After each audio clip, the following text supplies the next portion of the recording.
नमस्ते प्यारे साथियों। आज हम सुनने जा रहे हैं मुंशी प्रेमचंद द्वारा लिखित एक कहानी जिसका नाम है झांकी। तो शुरू करते हैं आज की कहानी। कई दिनों से घर में कलह मचा हुआ था। माँ अलग मुंह फुलाए बैठी थी, स्त्री अलग। घर की वायु में जिसे विष भरा हुआ था। रात को भोजन नहीं बना। दिन को स्टोव पर खिचड़ी डाली, पर खाया किसी ने नहीं। बच्चों को भी आज भूख न थी। छोटी लड़की कभी मेरे पास आकर खड़ी हो जाती, कभी माता के पास, कभी दादी के पास, पर कहीं उसके लिए प्यार की बातें न थी। कोई उसे गोद में न उठाता, मानो उसने भी कोई अपराध किया हो। लड़का शाम को स्कूल से आया, किसी ने उसे कुछ खाने को ना दिया, ना उससे बोला, ना उससे कुछ पूछा। दोनों बरामदे में मन मारे बैठे हुए थे और शायद सोच रहे थे, घर में आज क्यों लोगों के हृदय उनसे इतने फिर गए हैं। भाई बहन दिन में कितनी बार लड़ते हैं, रोना पीटना भी कई बार हो जाता है, पर ऐसा कभी नहीं होता कि घर में खाना ना पके या कोई किसी से बोले न। यह कैसा झगड़ा है कि 24 घंटे गुजर जाने पर भी शांत नहीं होता, यह शायद उनकी समझ में न आता था। झगड़े की जड़ कुछ न थी। अम्मा ने मेरी बहन के घर तीजा भेजन के लिए जिन सामानों की सूची लिखाई, वह पत्नी जी को घर की स्थिति देखते हुए अधिक मालूम हुई। अम्मा खुद समझदार है, उन्होंने थोड़ी बहुत काट छाट कर दी, लेकिन पत्नी जी के विचार से और काट छाट होनी चाहिए थी। 5 साड़ियों की जगह 3 रहें तो क्या बुराई है। खिलौने इतने क्या होंगे, इतनी मिठाई की क्या ज़रूरत। उनका कहना था, जब रोजगार में कुछ मिलता नहीं, दैनिक कार्यों में खींचतान करनी पड़ती है, दूध घी के बजट में तकलीफ हो गई है, तो फिर तीजे में इतनी उदारता की जाए। पहले घर में दिया जलाकर तब मस्जिद में जलाते हैं। यह नहीं कि मस्जिद में तो दिया जला दें और घर अंधेरा पड़ा रहे। इसी बात पर सास बहू में तकरार हो गई। फिर शाखें फूट निकली। बात कहाँ से कहाँ जा पहुंची। गड़े हुए मुर्दे उखाड़े गए। अन्योक्तियों की बारी आई। व्यंग का दौर शुरू हुआ और मौनालंकार पर समाप्त हो गया। मैं बड़े संकट में था। अगर अम्मा की तरफ से कुछ कहता हूँ तो पत्नी जी रोना धोना शुरू करती हैं, अपने नसीबों को कोसने लगती हैं। पत्नी किसी कहता हूँ तो जन मुरीद की उपाधि मिलती है। इसलिए बारी बारी से दोनों पक्षों का समर्थन करता जाता था, पर स्वार्थवश मेरी सहानुभूति पत्नी के साथ ही थी। खुलकर अम्मा से कुछ न कहा जा सकता था, पर दिल में समझ रहा था कि ज्यादती इन्हीं की है। दुकान का यह हाल है कि कभी कभी बोनी भी नहीं होती। असामियों से टका वसूल नहीं होता, तो इन पुरानी लकीरों को पीटकर क्यों अपनी जान संकट में डाली जाए। बार बार इस गृहस्थी के जंजाल पर तबीयत झुंझलाती है। घर में 3 तो प्राणी हैं और उनमें भी प्रेम भाव नहीं। ऐसी गृहस्थी में तो आग लगा देनी चाहिए। कभी कभी ऐसी सनक सवार हो जाती थी कि सबको छोड़ छाड़ कर कहीं भाग जाऊं। जब अपने सिर पड़ेगा तब इनको होश आएगा, तब मालूम होगा कि गृहस्थी कैसे चलती है। क्या जानता था कि यह विपत्ति झेलनी पड़ेगी। नहीं, विवाह का नाम ही न लेता। तरह तरह के कुत्सित भाव मन में आ रहे थे। कोई मेरी बात नहीं, अम्मा मुझे परेशान करना चाहती है। बहू उनके पाँव नहीं दबाती, उनके सिर में तेल नहीं डालती, तो इसमें मेरा क्या दोष। मैंने उसे मना तो नहीं कर दिया है। मुझे तो सच्चा आनंद होगा यदि सास बहू में इतना प्रेम हो जाए, लेकिन यह मेरे बस की बात नहीं है कि दोनों में प्रेम डाल दूं। अगर अम्मा ने अपनी सास की साड़ी धोई है, उनके पाँव दबाए हैं, उनकी घुड़कियाँ खाई हैं, तो आज वह पुराना हिसाब बहू से क्यों चुकाना चाहती हैं। उन्हें क्यों नहीं दिखाई देता कि अब समय बदल गया है। बहुएं अब भयवश सास की गुलामी नहीं करती। प्रेम से चाहे उनके सिर के बाल नोच लो, लेकिन जो रोब दिखाकर उन पर शासन करना चाहो, वो दिन अब लद गए। सारे शहर में जन्माष्टमी का उत्सव हो रहा था। मेरे घर में संग्राम छिड़ा हुआ था। संध्या हो गई थी, पर घर अंधेरा पड़ा था। मनहूसियत छाई हुई थी। मुझे अपनी पत्नी पर क्रोध आया। लड़ती हो लड़ो, लेकिन घर में अंधेरा क्यों रखा है। जाकर कहा, क्या आज घर में चिराग न जलेंगे। पत्नी ने मुंह फुलाकर कहा, जला क्यों नहीं लेते, तुम्हारे हाथ नहीं है। मेरी देह में आग लग गई। बोला, तो क्या जब तुम्हारे चरण नहीं आए थे तब घर में चिराग न जलते थे? अम्मा ने आग को हवा दी। नहीं, तब सब लोग अंधेरे में ही पड़े रहते थे। पत्नी जी को अम्मा की इस टिप्पणी ने जामे के बाहर कर दिया। बोली, जलाते होंगे मिट्टी की कुप्पी, लालटेन तो मैंने नहीं देखी। मुझे इस घर में आए 10 साल हो गए। मैंने डांटा, अच्छा चुप रहो, बहुत बड़ो नहीं। ओहो, तुम तो ऐसे डांट रहे हो जैसे मुझे मोल लाए हो। मैं कहता हूँ चुप रहो। क्यों चुप रहूं? अगर एक कहोगे तो दो सुनोगे। इसी का नाम पतिव्रत है। जैसा मुंह होता है वैसे ही बीड़े मिलते हैं। मैं परास्त होकर बाहर चला आया और अंधेरी कोठरी में बैठा हुआ उस मनहूस घड़ी को कोसने लगा जब इस कुलच्छनी से मेरा विवाह हुआ था। इस अंधकार में भी 10 साल का जीवन सिनेमा चित्रों की भांति मेरे नेत्रों के सामने दौड़ गया। उसमें कहीं प्रकाश की झलक ना थी, कहीं स्नेह की मृदुता ना थी। सहसा मेरे मित्र पंडित जयदेव जी ने द्वार पर पुकारा, अरे आज यहाँ अंधेरा क्यों रखा है? कुछ सूझता ही नहीं, कहाँ हो? मैंने कोई जवाब नहीं दिया। सोचा आज कहाँ से आकर सिर पर सवार हो गए। जयदेव ने फिर पुकारा, अरे भाई कहाँ हो? बोलते क्यों नहीं? कोई घर में है या नहीं?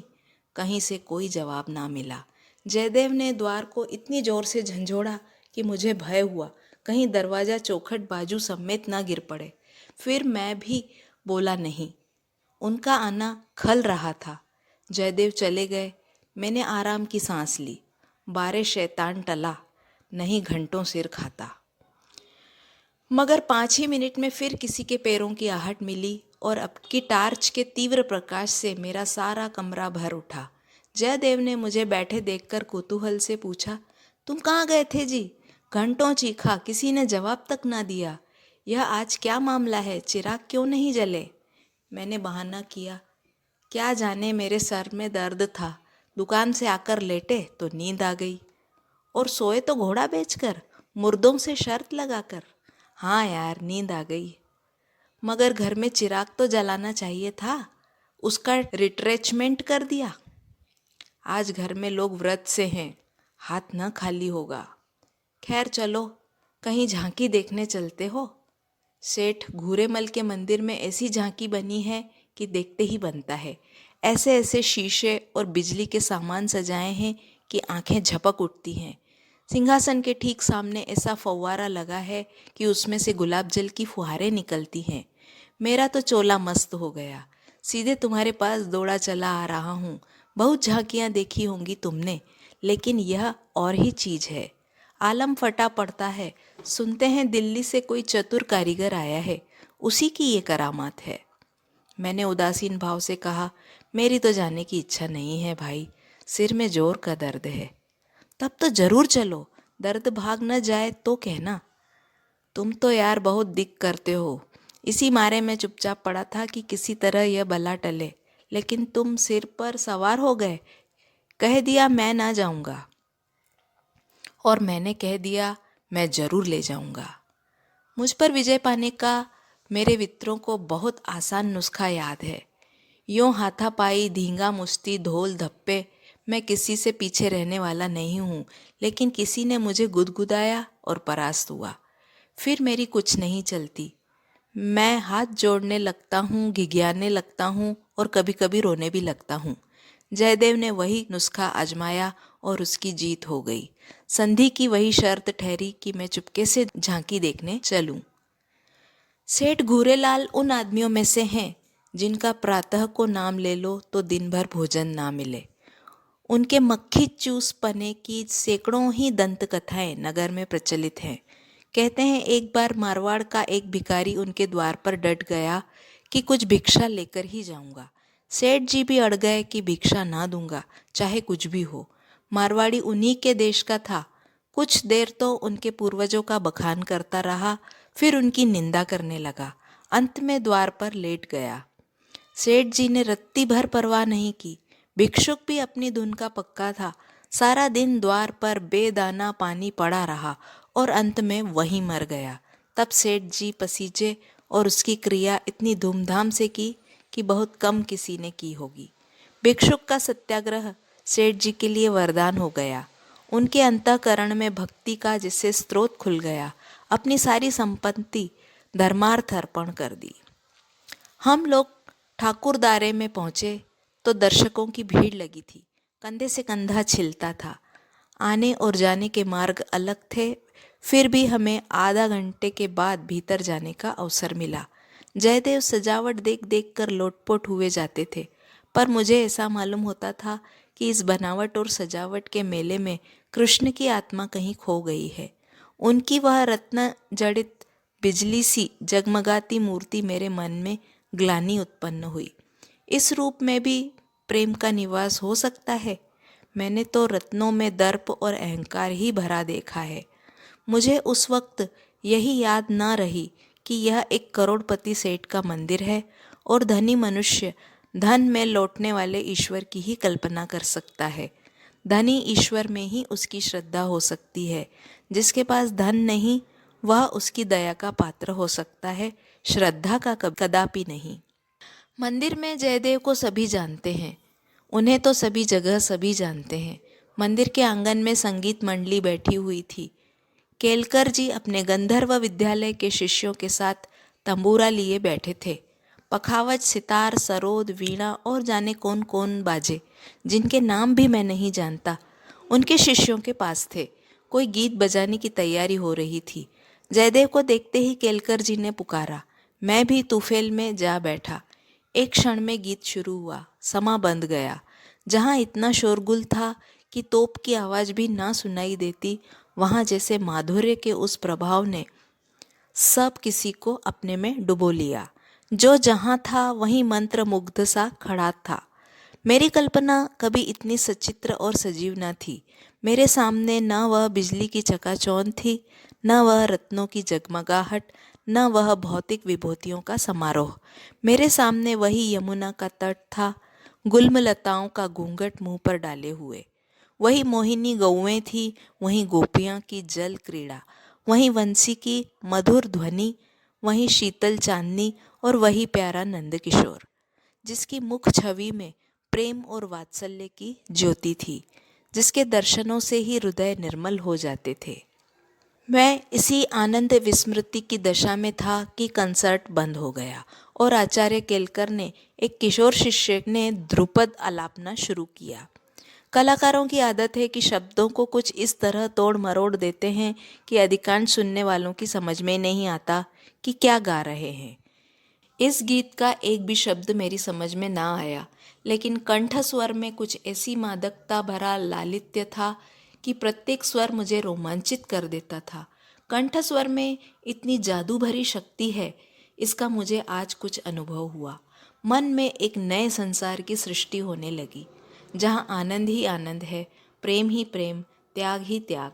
ऐसा जान पड़ा, दुख केवल चित्त की एक वृत्ति है, सत्य है केवल आनंद। एक स्वच्छ करुणा भरी कोमलता जैसे मन को मसोसने लगी। ऐसी भावना मन में उठी कि वहाँ जितने सज्जन बैठे हुए थे, सब मेरे अपने हैं, अभिन्न हैं। फिर अतीत के गर्भ से मेरे भाई की स्मृति मूर्ति निकल आई। मेरा छोटा भाई बहुत दिन हुए मुझसे लड़कर घर की जमा जथा लेकर रंगून भाग गया था और वहीं उसका देहांत हो गया था। उसके पाश्विक व्यवहारों को याद करके मैं उन्मत्त हो उठता था। उसे जीता पाप जाता तो शायद उसका खून पी जाता, पर इस समय स्मृति मूर्ति को देखकर मेरा मन जैसे मुखरित हो उठा। उसे आलिंगन करने के लिए व्याकुल हो गया। उसने मेरे साथ, मेरी स्त्री के साथ, माता के साथ, मेरे बच्चों के साथ जो जो कटु, नीच और घृणास्पद व्यवहार किए थे, वह सब मुझे भूल गए। मन में केवल यही भावना थी, मेरा भैया कितना दुखी है। मुझे इस भाई के प्रति कभी इतनी ममता न हुई थी। फिर तो मन की वह दशा हो गई जिसे विवलता कह सकते हैं। शत्रुभाव जैसे मन से मिट गया। जिन जिन प्राणियों से मेरा बैर भाव था, जिनसे गाली गलोच, मार पीट, मुकदमाबाजी सब कुछ हो चुकी थी, वह सभी मेरे गले में लिपट लिपट कर हंस रहे थे। फिर विद्या मतलब मेरी पत्नी की मूर्ति मेरे सामने आ खड़ी हुई। वह मूर्ति जिसे 10 साल पहले मैंने देखा था। उन आँखों में वही विकल कंपन था, वही संदिग्ध विश्वास, कपोलों पर वही लज्जा लालिमा, जैसे प्रेम सरोवर से निकला हुआ कोई कमल पुष्प हो। वही अनुराग, वही आवेश, वही याचना भरी उत्सुकता, जिसमें मैंने उस न भूलने वाली रात को उसका स्वागत किया था, एक बार फिर मेरे हृदय में जाग उठी। मधुर स्मृतियों का जैसे स्रोत खुल गया। जी ऐसा तड़पा कि इसी समय जाकर विद्या के चरणों पर सिर रगड़कर रोऊं और रोते रोते बेसुध हो जाऊं। मेरी आंखें सजल हो गईं। मेरे मुख से जो कटु शब्द निकले थे वह सब जैसे मेरे ही हृदय में गड़ने लगे। इस दशा में जैसे ममतामयी माता ने आकर मुझे गोद में उठा लिया। बालपन में जिस वात्सल्य का आनंद उठाने की मुझ में शक्ति न थी, वह आनंद आज मैंने उठाया। गाना बंद हो गया, सब लोग उठ उठ कर जाने लगे। मैं कल्पना सागर में ही डूबा रहा। सहसा जयदेव ने पुकारा, चलते हो या बैठे ही रहोगे?